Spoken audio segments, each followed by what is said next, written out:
नमस्कार बच्चों, आप सभी का बहुत बहुत स्वागत एवं अभिनंदन है आपके ही अपने यूट्यूब चैनल साइकोलॉजी वाले गुरुजी में। तो आज की इस क्लास में हम आपके MA fourth semester paper first जिसका नाम है अप्लाइड सोशल साइकोलॉजी, उसके अंतर्गत यूनिट फर्स्ट के जिस महत्वपूर्ण टॉपिक के बारे में बात करने वाले हैं वो टॉपिक है व्यवहारिक सामाजिक मनोविज्ञान की सामान्य रूपरेखा। ठीक है, व्यवहारिक सामाजिक मनोविज्ञान कहिए आप या आप अनुपयुक्त सामाजिक मनोविज्ञान कहिए, क्योंकि अप्लाइड का यहाँ पे दो अर्थ होगा, या एक अनुपयुक्त कह लीजिए या व्यवहारिक कह लीजिए, दोनों में कोई डिफरेंस नहीं है। तो इसका एक जनरल फ्रेमवर्क क्या होता है अप्लाइड सोशल साइकोलॉजी का, उसी के बारे में आज की क्लास में हम आपको डिटेल में बताने वाले हैं। इसलिए क्लास को वो आप लास्ट तक अटेंड करिएगा, तभी आपको क्या है कॉन्सेप्ट क्लियर होगा। और आपने चैनल को अभी तक सब्सक्राइब नहीं किया है तो प्लीज़ आप चैनल को जरूर सब्सक्राइब कर लीजिए, क्योंकि इसी प्रकार के कंटेंट मैं चैनल पे अपलोड करता रहता हूँ। तो चलिए आज का क्लास शुरू करते हैं। तो देखिए, व्यवहारिक सामाजिक मनोविज्ञान में वास्तविक दुनिया की समस्याओं को समझने और हल करने के लिए सामाजिक मनोवैज्ञानिक सिद्धांतों का उपयोग करना और विभिन्न सामाजिक सेटिंग्स में व्यक्तिगत और समूह कार्यप्रणाली में सुधार करना शामिल होता है।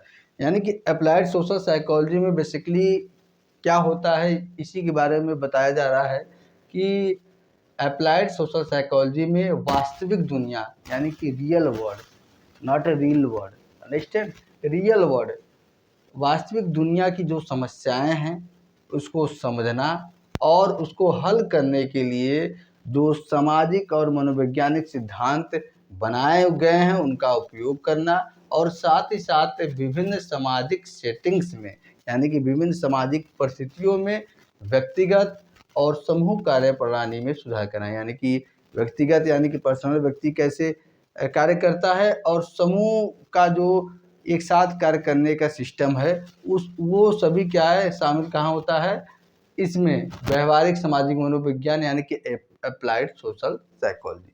क्लियर हुआ कि अप्लाइड सोशल साइकोलॉजी में क्या होता है। अब आगे हम आते हैं दूसरा पैराग्राफ।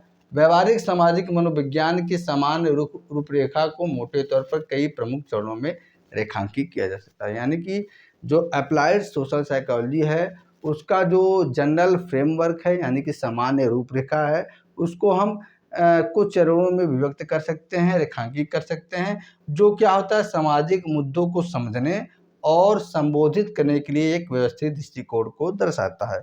जैसा कि आप जानते हैं कि psychology is a pure science, it is not social science, understand. मतलब मनोविज्ञान क्या है, एक शुद्ध विज्ञान है, ये सामाजिक विज्ञान नहीं है।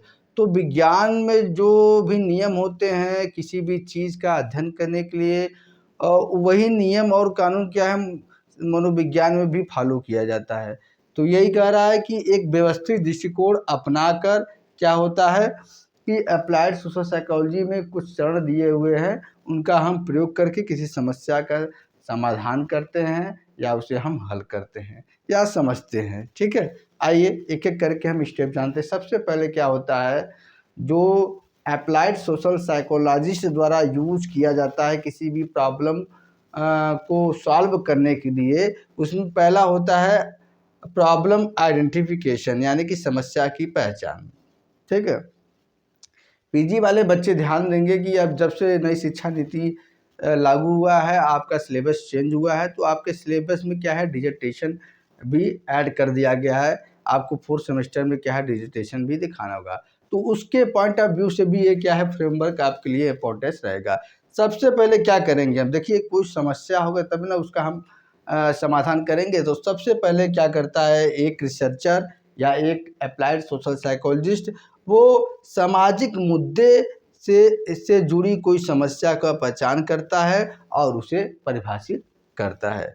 कि चूँकि हम अप्लाइड सोशल साइकोलॉजी पढ़ रहे हैं इसलिए क्या है हम समस्या कहाँ से उठाएंगे, समाज से जो जुड़े मुद्दे हैं उससे उठाएंगे और उसे क्या है भली भांति परिभाषित करेंगे, यानी कि उसको क्या है उसका कॉन्सेप्ट क्या है उसको क्लेरिफाई करेंगे। ठीक है, ये रहा पहला स्टेप। दूसरा स्टेप क्या है सैद्धांतिक ढांचा, थियोरेटिकल फ्रेमवर्क, यानी कि जो सामाजिक मनोविज्ञान में सिद्धांतों का निर्माण किया गया है उनका उपयोग करके हम क्या करेंगे अपने समस्या का समाधान करने की कोशिश करेंगे। जैसे कई सिद्धांत बने हैं, जैसे हम मान लीजिए मनोवृत्ति से संबंधित किसी व्यक्ति की समस्याओं को हल कर रहे हैं, तो मनोवृत्ति से संबंधित हाइडर का है, न्यूकाम्ब का है, ठीक है।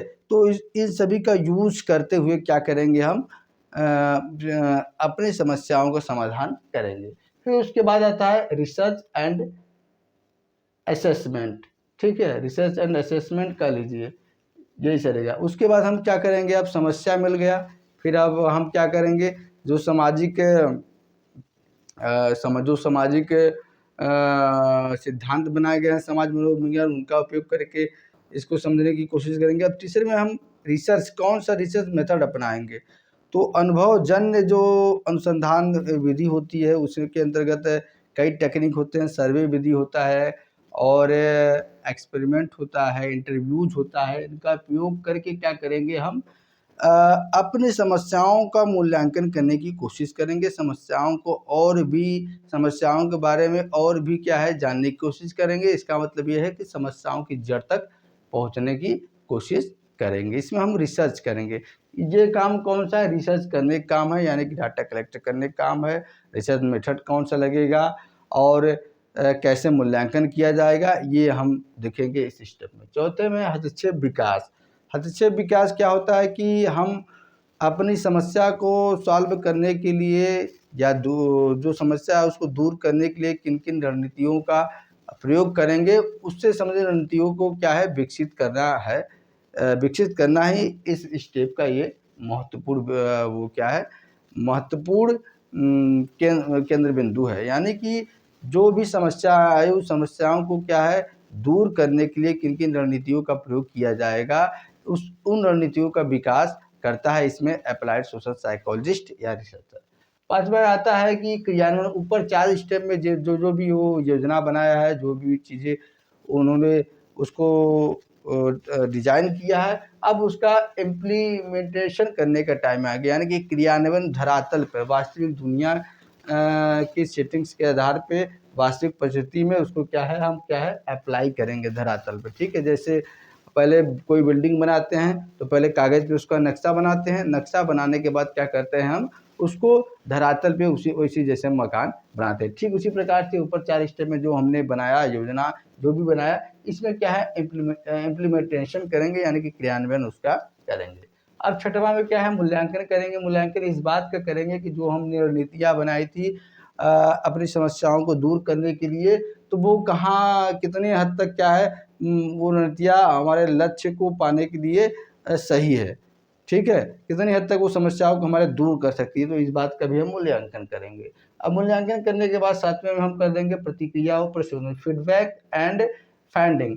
यानी कि फीडबैक एंड फाइंडिंग का मतलब ये होता है कि जो भी हमने रिसर्च किया है, जो भी हमको एनालिसिस और डाटा प्राप्त हुआ है, जो भी हमारा रिजल्ट आया है, उस पर क्या है हम प्रतिक्रिया लेंगे। अब हमारे फील्ड में जो भी हमसे बड़े हैं उनको क्या है हम उनको एक बार दिखाएंगे, उनसे क्या प्रतिक्रिया लेंगे और उसमें जो भी गलती हो गई है उसको क्या है परिशोधन यानी कि सुधार उसका करने के प्रयास करेंगे। मतलब उस फील्ड में जो भी एक्सपर्ट लोग हैं उनको हम दिखाएंगे, एक बार दिखा के उनकी राय लेंगे, प्रतिक्रिया लेंगे। जैसे कि आप कोई भी चीज़ करते हैं, कोई प्रैक्टिकल करते हैं, तो जो भी आपके टीचर होते हैं प्रैक्टिकल करने के बाद आप उनको दिखाते हैं, उसमें जो भी संशोधन करना होता है वो उनको बताते हैं, आप उनको क्या है परिशोधित कर लेते हैं। अब लास्ट में क्या है निष्कर्षों का प्रसार। आपका जो भी रिसर्च था, जो भी समस्या था, समस्या के लिए आपने कौन कौन सी टेक्निक का प्रयोग किया, कैसे किया, उस सभी जो निष्कर्ष आपका प्राप्त हुआ उसको क्या है भविष्य के लिए उसको आप क्या करेंगे भविष्य के लिए उसके बारे में आप बताएंगे। इट मीन्स आपका जो भी निष्कर्ष निकला हुआ है आप उसको क्या है एक जब आप डिसर्टेशन करेंगे तो एक लास्ट में हेडिंग होगा कि भावी अनुसंधान के लिए सुझाव, ठीक है। तो यही आप करेंगे, यही आप उसमें निष्कर्ष जो है वो जो ऐसे लोग हैं जो आपके से संबंधित फील्ड में अध्ययन कर रहे हैं उनके लिए क्या आप सुझाव देना चाहते हैं, क्या आप बताना चाहते हैं, वो सब भी आप क्या है यहाँ पे देंगे। तो इस तरह से ये जनरल फ्रेमवर्क क्या है अप्लाइड सोशल साइकोलॉजी का। अब देखिए लास्ट में हम अगर इसको कंक्लूड करें, समराइज करें, तो देखिए हम कह सकते हैं कि व्यवहारिक सामाजिक मनोविज्ञान ये न केवल मानव व्यवहार के समझने का प्रयास करता है, ठीक है, बल्कि क्या करता है व्यवहारिक समस्याओं जो व्यक्ति के व्यवहार में समस्याएं उत्पन्न होती है उसको व्यवहारिक समस्याएं कहते हैं। उसको हल करने के लिए इस समझ को भी लागू करने का भी प्रयास करता है, जिससे व्यक्तिगत और सामाजिक कल्याण में वृद्धि होती है। यानी कि जो व्यवहारिक सामाजिक मनोविज्ञान है, अप्लाइड सोशल साइकोलॉजी है, ये सोशल साइकोलॉजी का एक ब्रांच है। और ये ब्रांच इसलिए बना है कि सामाजिक क्षेत्र में या सामाजिक मुद्दों से संबंधित जो भी समस्याएं हैं उनको दूर करने के लिए, ठीक है, उनको दूर करने के लिए किस तरह से हम क्या है अपना एक फ्रेमवर्क बनाए जिससे समस्याओं को समझ भी कर ले और उसको दूर भी कर सके। तो व्यवहारिक सामाजिक मनोविज्ञान क्या करता है, ये मानव व्यवहार का ही नहीं अध्ययन करता है बल्कि क्या करता है, समस्याओं को हल भी करता है और व्यक्ति के अंदर समझ भी उत्पन्न करता है, जिससे क्या होता है, व्यक्ति का भी कल्याण होता है और समाज का भी कल्याण होता है। तो ये आपका टॉपिक था कि general framework of applied psychology, यानी कि व्यवहारिक सामाजिक मनोविज्ञान की सामान्य रूपरेखा। आज का वीडियो यही तक। वीडियो को लास्ट तक देखने के लिए आप सभी बच्चों का बहुत बहुत धन्यवाद। मिलते हैं अपने नेक्स्ट वीडियो में ऐसे ही इंटरेस्टिंग टॉपिक के साथ। तब तक के लिए आप सभी का बहुत बहुत धन्यवाद। पढ़ते रहें, मेहनत से आगे बढ़ते रहें। जय हिंद।